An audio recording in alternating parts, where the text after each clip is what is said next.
It looks like a world war is inevitable.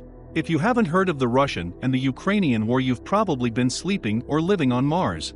Many of us used to hear about war from our history professors, but have never experienced it. Unfortunately, this time we can see it on our screens live, and may possibly even experience it.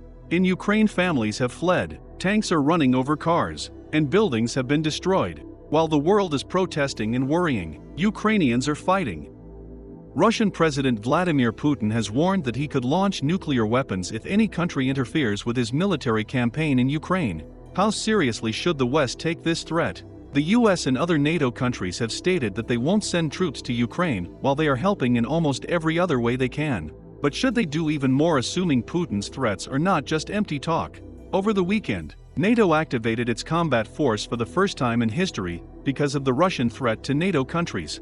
Some say that Putin is not saying this just to look tough. Upon the start of the Ukrainian invasion, Putin stated that Russia would respond immediately if foreign militaries interfered. His words were, "Whoever tries to hinder us, and even more so, to create threats to our country, to our people, should know that Russia's response will be immediate, and it will lead you to such consequences that you have never encountered in your history." Many interpreted this to mean he was making threats of nuclear war. Biden and other world leaders have stated that they will not intervene militarily in Ukraine, but will continue to provide weapons and other aid. Even so, Putin seems to doubt that NATO forces will not intervene, and he's hanging the threat of nuclear strike over our heads as a result. The West announced serious sanctions on Russia after it invaded Ukraine, including on its banks, and with the seize of Russian cargo ships. This may be having a greater impact than Putin first imagined. He recently met with his top advisors and went on television saying that the West have been aggressive in their statements and financial sanctions. He has responded to sanctions by putting Russia's nuclear deterrent forces on high alert in special combat readiness status, threatening with nuclear escalation.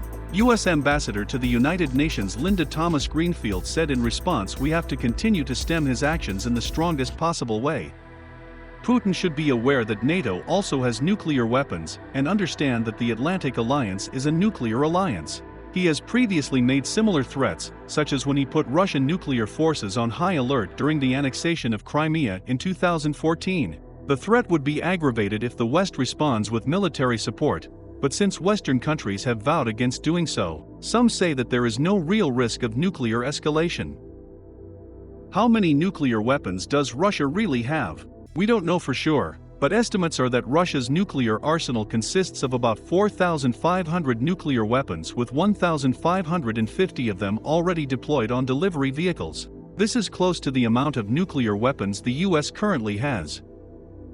These weapons include cruise missiles, short-range ballistic missiles, medium-range ballistic missiles, and long-range ballistic missiles. Therefore, Russia is indeed capable of starting a nuclear war and doing catastrophic damage. The use of just one nuclear weapon would have a lasting impact and irreversible consequences.